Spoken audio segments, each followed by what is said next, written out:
लेकिन नक्सलियों ने कोई रहम नहीं दिखाया।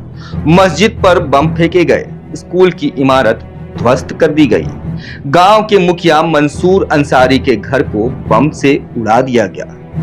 ये कहानी है हिम्मत की, बलिदान की और उस दर्द की। कौन थे वो लोग जिन्होंने बंदूक के दम पर आतंक मचाया? उस रात 17 लोग बेरहमी से मार दिए गए, कुछ को गोलियों से भून दिया गया और कुछ को धारदार हथियारों से काट डाला गया।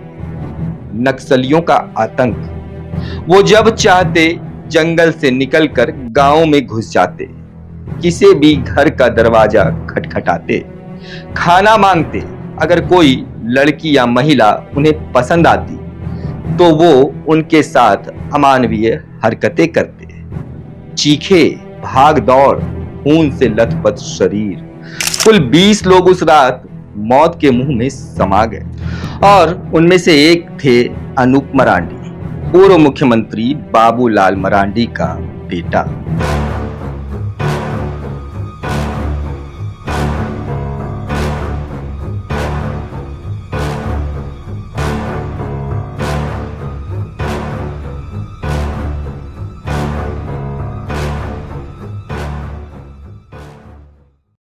जोहार दोस्तों, मैं सनी। आज मैं आपको एक ऐसी सच्ची कहानी सुनाने जा रहा हूं जो आपके दिल को दहला देगी और आंखों को नम कर देगी। ये कहानी है झारखंड के गिरिडीह जिले के एक छोटे से गांव की, जहां एक रात ने न सिर्फ जिंदगियां छीन ली बल्कि एक परिवार का गौरवशाली बलिदान भी सामने लाया। ये कहानी है हिम्मत की, बलिदान की और उस दर्द की जो आज भी गांव की गलियों में गूंजता है।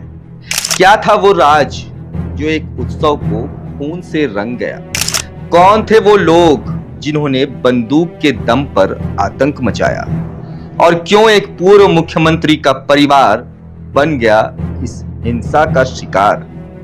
आइए चलते हैं उस भयावह रात की ओर। लेकिन सावधान, ये कहानी आपके दिल को झकझोर देगी। 26 अक्टूबर 2007 रात के 12:15 बजे का समय। झारखंड का चिलकारी गांव गिरिडीह से 80 किलोमीटर दूर। गांव में उत्सव का माहौल है। एक सांस्कृतिक कार्यक्रम शुरू होने वाला है। हजारों लोग जमा हैं, बच्चे हंस रहे हैं, बूढ़े मुस्कुरा रहे हैं और जवान आदिवासी नृत्य की धुन पर थिरकने को तैयार है। मंच रंग बिरंगी लाइटों से सजा है, हवाओं में उत्साह की गूंज है। लेकिन इस खुशी के बीच अंधेरे जंगल की छाया में कुछ आंखें चुपके से सब कुछ देख रही थी। मंच के एक कोने में बैठे हैं नुन्नूलाल मरांडी, पूर्व मुख्यमंत्री बाबूलाल मरांडी के भाई। उनके बगल में है उनका निजी सुरक्षा गार्ड, हाथ में बंदूक थामे, और ठीक पास में एक रहस्यमयी महिला काली साड़ी में। वो बार बार नुन्नूलाल को टकटकी लगाए देख रही थी, कभी उनकी घड़ी पर, कभी उनके जूतों पर और कभी उनके चश्मे पर। उसकी नजरें जैसे हर बारीकी को नोट कर रही थी। नुन्नूलाल को शक हुआ, लेकिन उन्होंने सोचा शायद ये बस एक संयोग है। क्या वो जानते थे कि यह शक उनकी जिंदगी बचा लेगा, लेकिन दूसरों की जिंदगी छीन लेगा? चिलखारी और आसपास के गांव पर कई सालों से एक काला साया मंडरा रहा था, नक्सलियों का आतंक। वो जब चाहते जंगल से निकलकर गांव में घुस जाते, किसी भी घर का दरवाजा खटखटाते, खाना मांगते। अगर कोई लड़की या महिला उन्हें पसंद आती तो वो उनके साथ अमानवीय हरकतें करते। बंदूक की नोक पर गांव वालों की मजबूरी बन गई थी कि ये जुल्म उन्हें सहना है। गांव की गलियों में डर का माहौल था। माँ बेटियां अपनी इज्जत को लेकर सहमी रहती थी, लेकिन गांव वालों ने हार नहीं मानी। तत्कालीन मुख्यमंत्री बाबूलाल मरांडी की प्रेरणा से एक योजना बनाई गई, ग्राम रक्षा दल। गांव के युवाओं ने हिम्मत बांधी, लाठियां, टॉर्च और कुछ हथियार थामे। उन्होंने ठान लिया कि अब कोई नक्सली उनकी गांव के चौखट में नहीं आएगा।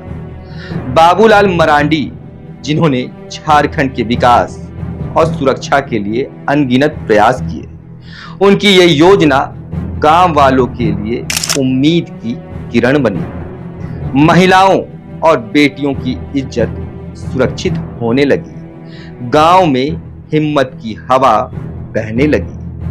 लेकिन इस हिम्मत की कीमत इतनी भयावह होगी, ये किसी ने सोचा भी नहीं था। 11 सितंबर 2005 भेलवा घाटी गांव चिलखारी से 20 किलोमीटर दूर सूरज ढल चुका था और अंधेरे में नक्सलियों ने पूरे गांव को घेर लिया था। ग्राम रक्षा दल के युवाओं को खींचकर बाहर लाया गया। कुछ मक्के के खेतों में छिपे, कुछ मस्जिद में, कुछ स्कूल में। लेकिन नक्सलियों ने कोई रहम नहीं दिखाया। मस्जिद पर बम फेंके गए, स्कूल की इमारत ध्वस्त कर दी गई। गांव के मुखिया मंसूर अंसारी के घर को बम से उड़ा दिया गया। उस रात 17 लोग बेरहमी से मार दिए गए। कुछ को गोलियों से भून दिया गया और कुछ को धारदार हथियारों से काट डाला गया। गांव में चीखें गूंज रही थी। औरतें, बच्चे अपने परिवार वालों को बचाने की कोशिश में बिलख रहे थे। लेकिन नक्सलियों के दिल में जरा भी इंसानियत नहीं थी। यह सिर्फ शुरुआत थी। इस नरसंहार ने गांव वालों के दिल में डर तो पैदा किया, लेकिन उनकी हिम्मत को और भी ज्यादा मजबूत कर दिया। वापस आते हैं 26 अक्टूबर 2007 की उस काली रात पर। चिलखारी में सांस्कृतिक कार्यक्रम शुरू ही हुआ था कि अचानक मंच पर 15-20 हथियारबंद लोग चढ़ गए, पुलिस की वर्दी में, लेकिन चेहरों पर नकाब था। उन्होंने हवा में गोलियां चलाई। हजारों की भीड़ को लगा कि ये कोई नाटक चल रहा है। लेकिन तभी एक गोली नुनुलाल के बगल में बैठे उनकी सुरक्षा गार्ड के आंखों में लगी। वो वहीं ढेर हो गया। मंच से एक ठंडी आवाज गूंजी, हमें नुनुलाल मरांडी चाहिए। काला कोट, चश्मा, घड़ी, जूते, हमें वो चाहिए। नुनुलाल ने पलक झपकते ही खतरे को भांप लिया। उन्होंने अपना कोट फाड़ा, घड़ी फेंकी, जूते उतारे और भीड़ में घुसकर भाग निकले। लेकिन जो लोग पीछे रह गए, उनकी किस्मत इतनी मेहरबान नहीं थी। नक्सलियों ने मंच से अंधाधुंध गोलियां बरसानी शुरू कर दी। पहली पंक्ति में लोग जो बैठे थे, उन्हें निशाना बनाया गया। 17 लोग मौके पर ही मारे गए। चीखे, भाग दौड़, खून से लथपथ शरीर। कुल 20 लोग उस रात मौत के मुंह में समा गए। और उनमें से एक थे अनूप मरांडी, पूर्व मुख्यमंत्री बाबूलाल मरांडी का बेटा। जब नुनुलाल अपने भतीजे अनूप के शव को देखते हैं तो वो फूट फूट कर रोने लगते हैं। मैं अपने भैया को क्या जवाब दूंगा? मैं अपने भतीजे को नहीं बचा सका। उनकी चीखें गांव की गलियों में गूंज रही थी। लेकिन ये दर्द सिर्फ नुनुलाल का नहीं था, ये उस परिवार का दर्द था जिसने झारखंड के लिए अपनी जिंदगी को समर्पित कर दिया था। बाबूलाल मरांडी, जिन्होंने झारखंड को एक नई दिशा दी, जिन्होंने गांव वालों को नक्सलियों के खिलाफ हिम्मत दी। उनके बेटे अनूप उस रात अपने प्राणों की आहुति दी। बाबूलाल मरांडी सिर्फ एक नेता नहीं थे, वो झारखंड के उन सपनों का प्रतीक थे जो हर गांव, हर आदिवासी को आत्मसम्मान और सुरक्षा का हक देना चाहते थे। उनकी ग्राम रक्षा दल की योजना ने हजारों परिवारों को डर से मुक्ति दिलाई। लेकिन इस हिम्मत की कीमत उनके अपने बेटे की जान बन गई। अनूप मरांडी का बलिदान उस रात का सबसे बड़ा दर्द था। वो एक युवा थे जो अपने पिता के सपने को जी रहे थे, लेकिन नक्सलियों की गोलियों ने उन्हें हमसे छीन लिया। 37 लोग 2 हमलों में बेरहमी से मार दिए गए। परिवार तबाह हो गए। गांव का उत्सव हमेशा के लिए मातम में बदल गया। मामला कोर्ट में गया। पुलिस ने चार्जशीट दाखिल की, लेकिन खामियों के कारण दोषियों को पूरी सजा नहीं मिली। गांव वालों को नौकरी और मुआवजे का वादा किया गया, लेकिन वो उम्मीदें अधूरी रह गई। आज भी चिलखारी और भेलवा घाटी के लोग उस दर्द को याद करते हैं, और अनूप मरांडी का बलिदान उनके दिलों में जिंदा है। दोस्तों, ये कहानी सिर्फ दर्द और खून खराबे की नहीं है। ये कहानी है हिम्मत की, बलिदान की और उस जज्बे की जो डर के खिलाफ लड़ता है।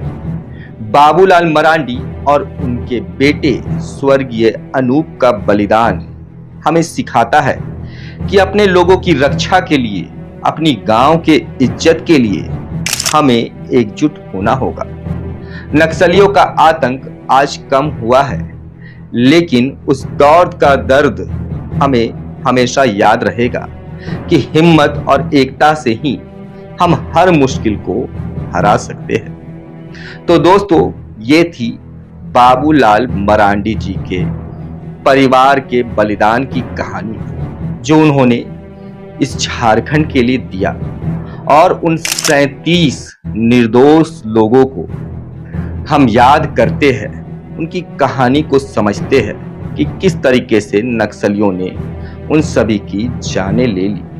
लेकिन हमें यह संदेश भी देना है कि झारखंड डरेगा नहीं, झारखंड हमेशा आगे बढ़ता रहेगा और नक्सलियों को, आतंकियों को, अवांछनीय तत्वों को मुंहतोड़ जवाब देता रहेगा। हम सभी को एक रहना है, एक साथ जवाब देना है, क्योंकि एकता में ही बल है। दोस्तों, अगर आपको ये वीडियो अच्छा लगा होगा, आपको अगर बाबूलाल मरांडी जी के परिवार के बलिदान की यह कहानी समझ में आई और आपको लगता है कि इसे आगे बढ़ाना चाहिए, तो वीडियो को शेयर कीजिएगा। अगर आप हमें फेसबुक पर देख रहे हैं तो हमारे पेज को फॉलो कर लीजिए। कुछ सुझाव होगा तो आप कमेंट बॉक्स में जाकर सुझाव भी दे सकते हैं, और अगर आप हमें यूट्यूब पर देख रहे हैं तो हमारे चैनल को सब्सक्राइब कर लीजिएगा। इससे हमें हौसला मिलता है और हम और भी अच्छा करने की कोशिश करते हैं। मिलेंगे एक नए टॉपिक के साथ। दीजिए इजाजत। धन्यवाद।